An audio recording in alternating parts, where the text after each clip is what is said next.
Jadi ada sebuah kasus di mana seorang suami menawarkan daging istrinya sendiri kepada tetangganya. Begini ceritanya. Ada sebuah desa kecil bernama Desa Cisontrol, Kecamatan Rancah, Kabupaten Ciamis yang tenang dan damai. Tidak ada yang aneh, tidak ada tanda-tanda bahaya. Sampai pada pagi hari di hari Jumat, 3 Mei 2024, sebuah kejadian mengubah semuanya. Pada pukul 7.30 pagi, seorang istri bersiap berangkat ke pengajian.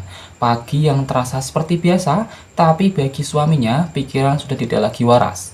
Saat tiba-tiba, ia memukul istrinya, membunuhnya, dan dengan kondisi mental yang terganggu, memutilasi tubuh istrinya sendiri di rumah mereka tanpa ada yang melihat. Bukan karena dendam, bukan karena perebutan warisan, bukan pula karena perselingkuhan, tapi karena satu hal yang sering dianggap sepele, yaitu depresi. Yang membuat kasus ini mencengangkan bukan karena pembunuhnya adalah suami korban, bukan hanya karena aksi mutilasi, tapi karena ia membawa potongan tubuh istrinya keluar rumah di dalam sebuah baskom dan menawarkannya ke tetangga sambil berkata, "Ini daging Yanti, siapa yang mau beli?"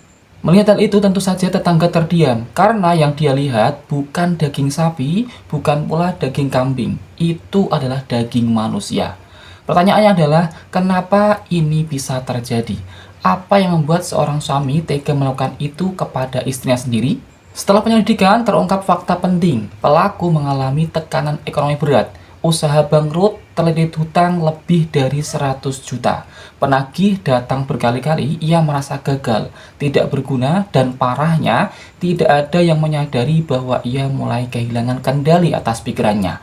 Ia mulai menyendiri, tidak bergaul, tidak bicara, sampai akhirnya hening di kepalanya pecah menjadi bisikan-bisikan yang ia percaya. Inilah yang jarang kita sadari. Gangguan mental tidak selalu terlihat dari teriakannya, kadang justru terlihat dari diamnya. Dalam kondisi depresi berat, seseorang bisa kehilangan rasa empati, logika, bahkan moral.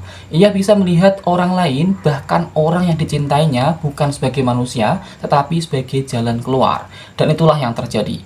Kasus ini bukan hanya tentang pembunuhan, tapi tentang bahaya kesehatan mental yang tidak ditangani. Tentang bagaimana depresi bisa berubah menjadi tragedi, dan bagaimana tekanan hidup, hutang, dan rasa gagal bisa menghancurkan akal sehat manusia.